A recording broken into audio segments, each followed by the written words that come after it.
Ipasesemento ko na nga rin pala mga kakulit ito ngang bakod nitong ating munting bahay kubo.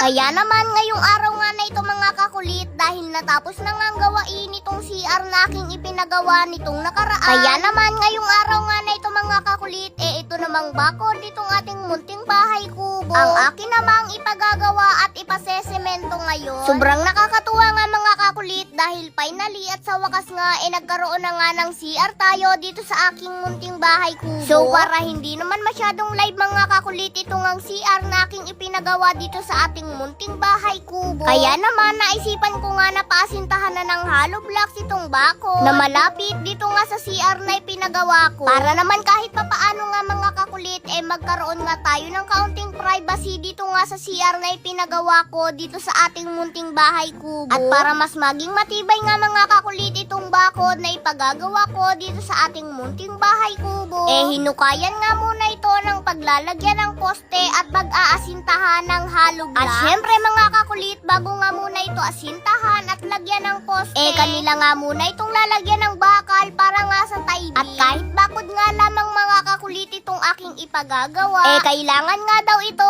meron ding tie beam at pundasyon. Dahil yung tie beam at pundasyon nga daw mga kakulit yun nga raw ang magbibigay ng tibay sa bawat pader na ginagawa. Kaya naman kahit bakod nga lamang ito mga kakulit kailangan din talagang maging matibay. Dahil mga kakulit ito nga rin ang magsisilbing panangga sa isang bahay. At kung inyo ngang mapapansin mga kakulit yung dating bakod nga nito kawayan lamang. At dahil sa ilang buwan na nga rin mga kakulit ang lumipas humuno na nga rin ang bakod nito na kawayan. Syempre sobra pa rin talaga akong nagpapasalamat mga kakulit sa naging bakod na kawayan nitong ating munting bahay kubo. Dahil nga sa ilang buwan na pagsisilbi niya sa amin bilang bakod. At ngayon nga mga kakulit, para hindi naman magtampo ang dating bakod nito na kawayan, akin naman nga itong papapalitan ng bakod na hollow blocks, diba?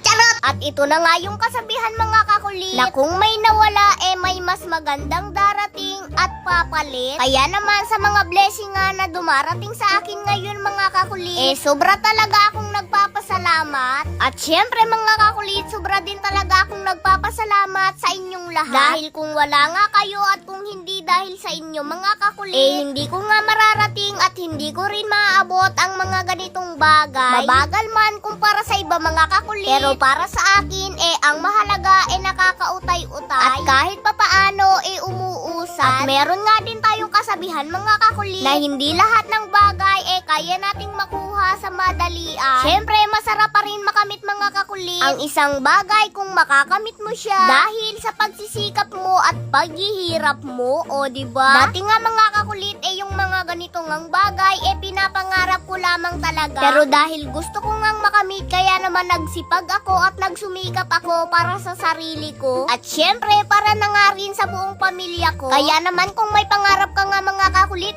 i-manifest mo na yan dahil baka nga sa susunod ikaw naman. At ngayon mamimili pa rin nga po ako ng mabibigyan ko ng gift mga kakulit basta't mag-follow, like and share lamang po kayo ng ating mga video.